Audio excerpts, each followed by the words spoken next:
I don't know how much traction this video is going to get, considering that I'm going to be reviewing a ancient exclusive hero, but we're going to go ahead and give it a try anyway. So ladies and gentlemen, we're going to be talking about one of the most niche, but also incredibly strong in that niche marksman inside the entire game, which is of course going to be Sargak. Sargak is one of the strongest marksmen for the arena, specifically the single target arena. He has a lot of use inside things like guild wars as well, especially if you can pair him with a good chaos lord and some other really good chaos heroes, which this faction is certainly not struggling. So let's go ahead and hop straight into his kit here. So he has a very interesting talent where each attack launched has a 25% chance to trigger Blood Spear, which inflicts bleed on the target. If the target is already inflicted with bleed, so it can be his or somebody else's, Blood Spear ignores 50% of their defense. Now, he has a basic attack where he deals 120% damage to one enemy, prioritizing airborne units. He's got the Bellicosity passive, increases attack speed by 10 for every 1% HP lost. The effect of specialized attack speed is stronger when HP is lower. Now, this is insane. He is obviously a chaos unit, which means that you want his HP to be low. We'll talk about that a little bit when we talk about team synergy. So let's say he's lost 90% of his HP. He is increasing his attack speed by an obscene amount. What would that be, like a 900 attack speed increase? It is absolutely insane. Now, we have a feral force. Somebody fact check me on that math, by the way. But when the target's HP is below 50%, increases his damage by 20%. If the target is already inflicted with bleed, Blood Spear will inflict immobilized state upon them for 2 seconds, so they're unable to move. Immobilized state can be triggered up to 2 times every 5 seconds. So basically, every 2 out of 5 seconds, you can have them frozen if they have bleed on them. He also has the arena damage increase, so increases damage in the arena by 15%.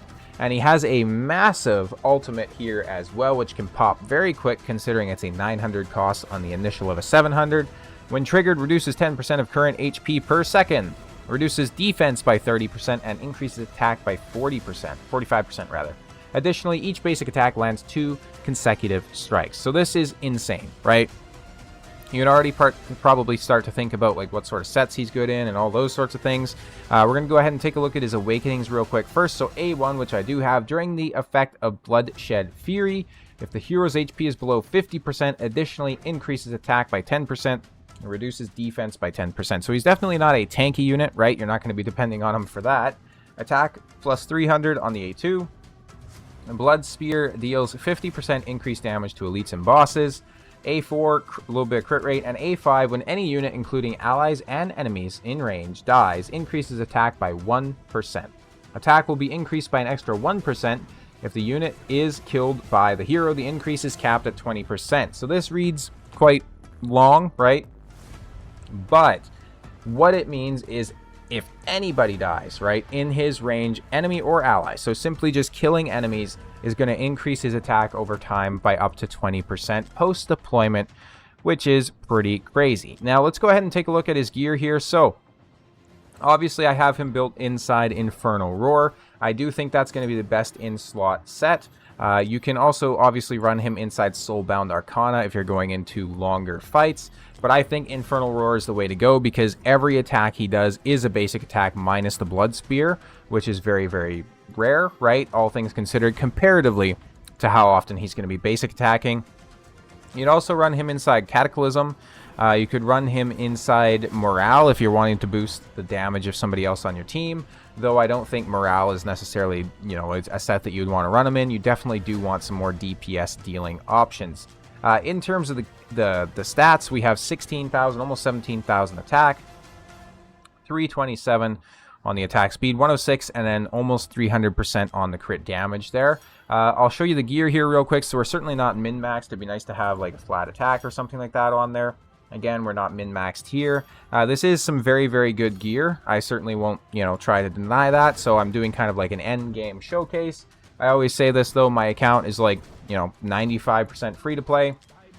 The only thing on the account that is not free to play at this point is I bought the skin for lust, right? But it is what it is. Everything else is free to play, so any gear or anything like that that I have just simply takes time. Now, I am a content creator, so I get the odd, gems here and there for free, so that definitely does give me a bit of a leg up, but, at the end of the day, it is what it is. We're going to take him into the single target arena and just show you what he is capable of. So we're obviously not going to be necessarily focused on running him with, the perfect team or anything like that, but we'll go ahead and see what we can make happen. So the other thing to talk about is the Lord options with this particular faction. So I think a lot of people are going to have access to at least one of the Lords, maybe not the second. So we have Gon as the Legendary Lord. If you have Valderon, that's perfect. Go ahead and use Valderon, right? But even for the Epic Lord, Vladov, he's still going to be very, very good, right? So with his Lord skill, he's going to increase faction team members' basic attributes by 10%. Increases their damage done based on their lost HP up to 40% at 30% HP. So, simply put, Vladov is going to boost the amount of damage that Sargak is doing. Same thing with Gon. I'm going to use Gon as my showcase, just because that's who I'm familiar with, rather. So Gon is going to boost his damage by a significant margin as well. So he's going to boost their team members' damage based on their lost HP up to 60% at 30% HP. It's been a long day. It's been a long weekend for me, ladies and gentlemen. I can barely talk, apparently. You'll have to excuse me. But we're also going to go ahead and pair him with Carnelian. We'll pair him with Ardea. And then we'll bring in like a Luguru as well, just for comparison. So obviously we're bringing in some of the very best Chaos units in the entire game. And the reason for that is I want to see you just how strong, or I want to show you just how strong he is in comparison, right? So we have Sargak in here, we have Ardea, and then we have Luguru, who's all going to be doing damage. Now Sargak is probably going to be placed first. We didn't really talk about this, but his cost is 12. So he's a marksman. He's an average cost marksman. He can be placed very quickly. We are going to go ahead and place the Gon first, though, just because we're not in a real match, obviously. So we just want to, stop the enemy, make sure that we can get them in an area where we can do really good damage to them. Ideally, I should have brought in a Diao Chan as well for some inspiration effects, but it kind of is what it is. Now, Sargak is a bit interesting as well because you do want to run him at lower HP. Because obviously, as with the rest of the Chaos units, the lower his HP is, the higher damage he is going to be doing. But you also have to compare him with, or pair him rather, with a healer that is conducive to running him like that. So, Carnelian is fantastic. You could also run him with a Diao Chan, but sometimes she can heal the units, which would be a bit annoying, right? Because you want his HP to stay nice and low. We're essentially just going to go ahead and run through this here. I kind of want to get the rest of my fighters out so you guys can see like a very good comparison between the damage Sargak is going to do versus the damage that somebody like a Luguru or an Ardea is going to do. Now, obviously my Sargak is A1, but so is my Ardea. So she's also an A1 unit. We can start to see some very good damage. So he's doing over 100,000 per hit on his base attacks to the enemy, which is pretty crazy. Like, it's very solid damage. His HP is, of course, further reducing. So now he's kind of down to that very minimal threshold where he's doing insane damage. And keep in mind, he's doing over 100,000 per hit. And his basic attack during his ultimate hits twice. So it's absolutely insane how much damage he can put out. Now, obviously, his HP is drastically reduced as well. So even his basic attacks right now are doing over 75,000 damage, which is pretty crazy. So you can see he's definitely putting up some good numbers here. We'll go ahead and place down our Carnelian as soon as we're able. The one thing to consider here, too, is... the Ardea is going to have a little bit of an advantage over the Sargak in terms of damage done. And the reason for that is obviously Ardea is technically an AoE fighter. So later on when we start to have, multiple units stack up in front of Gon, she can be hitting both of those, whereas Sargak is stuck hitting one of those units. We're going to go ahead, just pop auto ultimates here for the rest of the run. We do have obviously Ardea who's auto ulting as well. So we'll just go ahead and kind of let them do their thing. We do have the little orbs from the Carnelia who's going to allow us to cheat death if, something crazy happens here as well. The one kind of weakness with this faction is obviously you're running on low HP all the time. That's kind of their shtick, right? Where you can just see how quickly we're doing crazy big numbers of damage. So we're already taking out the enemies. Now, I want to be perfectly clear that this is not like, you know, Sun Wukong A5 levels of damage or anything like that coming out, but we are still getting through these waves very, very easily. If you were min-maxing this and had ultimates ready to go here, you'd be killing this guy a lot quicker as well, so it's not necessarily the best showcase, but, you know, it is what it is. We're not going against anybody. I'm just trying to simply show you a nice little damage comparison. And obviously, you know, it should go without saying too, but my Ardea is built very, very well. I use her all the time. Luguru is certainly built with decent damage and whatnot as well, so it's not like they're, you know, struggling to do damage or anything like that because of that. We do have Luguru's ultimate coming in here as well. Gon hasn't had to trigger his unyielding yet, which is nice, although we do have 3 of the big boy enemies stacked up on him here, so it's very possible that he will right away, but it looks like Carnelian is doing a fantastic job of keeping him alive. Obviously, Sargak is over there just kind of absolutely clapping cheeks as well. He's got his HP nice and low.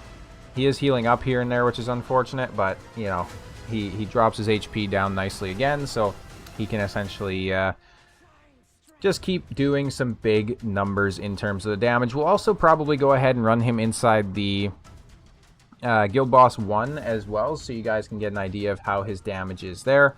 Obviously, Guild Boss 1 is a very, very good spot for a single target damage dealer, especially one that ignores defense. A lot of times in these showcases, I showcase heroes there. And I've been doing a lot of, like, you know, AoE mage showcases and whatnot recently, which mean that, you know, they're probably not going to perform the best inside Guild Boss, so it's been a bit tough to do that, but he's, like, ideal candidate to be showcased there. Now, you can also certainly get use out of him inside Gear Raid 3 as well. I don't necessarily have a showcase or anything like that there for him, but you could very easily use him in place of something like a Silas to take out the boss as well as the minions if you need to, so that's something to consider as well. You know, if you just happen to have Sargak but not Silas, that is certainly an option there. Now, we're going to go ahead and put this on 2x speed. I should have probably done that a lot earlier, to be honest, but it is what it is. You have to excuse me for the kind of silent periods here. I have a little piece of skin on my lip that's very, very annoying. It's hurting. So we're going to go ahead and end it here. They did burst through. Obviously, like I say, if you were tactically using your ultimates, you could have performed this significantly better. But let's go ahead and take a look at the damage numbers. So as you can see, Ardea, again, she has the AoE abilities to go ahead and whack multiple enemies. She does 42 million. Sargak does right around half of that at 24 million. So a very, very competent damage dealer, certainly. We'll go ahead and hop into the Guild Boss 1 as well. In all honesty, Ardea is probably built better than my other heroes. So we'll go ahead and just claim these rewards here real quick. I didn't realize that I hadn't claimed them yet today, so we'll go to fight. Let's go ahead and take all this out. We'll bring in some of the Chaos units now as well. So we'll bring in maybe a Vladov. He's not got gear though, but it is what it is. We can just quick equip him. We'll bring in our Sargak. We do not have Diao Chan in here, so we're going to want to bring in Diao Chan as well. So it's going to be right there, which is perfect. We'll go ahead and put some gear on our Vladov. Just quick equip him, nothing too crazy, basically just enough to try and get his bleed up, right, so that we can get more damage out of the Sargak. This is obviously not, you know, we're not going to be using the full team. We're really just going to be placing Vladov, some healers, and Sargak. So let's go ahead and get Vladov down first. Let's go ahead and get our Holo down. Let's go ahead and get Sargak over here.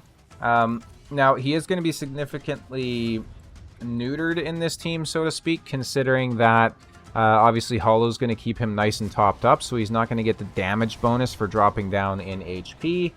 He'll get a nice little bit of damage bonus when we get hit like this by the boss, right? So that's something to consider, but that's probably for the best because you don't want him to be low HP unless you have something like a Carnelian, because Carnelian can obviously kind of help him cheat death. But if you don't have her and he's low HP, he's just going to get absolutely slammed during these roars and those sorts of things. We are going to save his ultimate for the shield, so we'll go ahead and pop it here now. And we'll see what he is capable of doing. So the boss is going to get his shield up right here. You can see it looks like we're going to get through the shield with absolutely no issues. He's already got 5.5 million damage on the board. We're just smacking away there a little bit more. It does take almost our whole ultimate to get through it, but, you know, it kind of is what it is. Over 8 million damage after the first ultimate is popped. So, obviously, there are better damage dealers for this, but like I mentioned, he doesn't have the low HP like you'd want currently. He doesn't have the attack increase stacks that have happened up to 20% increase attack either. So once you take all those things into consideration, you're really going to start to see how strong he could potentially be in certain pieces of content. We'll go ahead and review him real quick here as well. In terms of leaving the in-game reviews, at least, so you guys can kind of get an idea of where he's at on that front. So let's go ahead and find him here. We'll go to here. Arena anti-air DPS, he is definitely going to be a 5. Single target DPS, also a 5. Guild Wars, a 5. He enables your Chaos teams there. Gear Raid 3, a 5, like I mentioned. Faction Trials, 100% a 5 as well. Immortal Codex, for me, he's a 5. Gear Dungeon 2, same thing, he's fantastic. Drake's probably a 4. There's definitely some other options there. We'll give him a 4 on Tide as well. Void Rift, I'm probably going to go with a 5. He's going to be very, very useful. Gold Raid, a 4. And XP Raid, a 4. Generally, for those particular pieces of content, you're going to want some sort of AoE damage dealers. Titanic Runes, a 4. AMR, he's going to be a 5 in my opinion. Gear Raid 2, he's going to be a 4. You definitely, again, you want, like, generally AoE damage dealers for that content so that they can get through it nice and quick. Gear Raid 1, he's going to be like a, I don't know, probably like a 2. He's just not really that good in Gear Raid 1. I don't know how he has a 4.2. Arena AoE DPS, same thing. That's not really his particular area to shine. And Gear Dungeon 1, I will give him a 3 as well. So those are going to be kind of my ratings, my showcase, and my guide on how you want to use Sargak in the big 2025. So that being said, if you guys found the video helpful, make sure to go ahead and hit that subscribe button down below. At the time of recording this, we are pushing 3,000 subscribers, which is very, very cool. So thank you guys all so much for the support and the love on the channel. That being said, thank you so much for watching. I'll see you next time.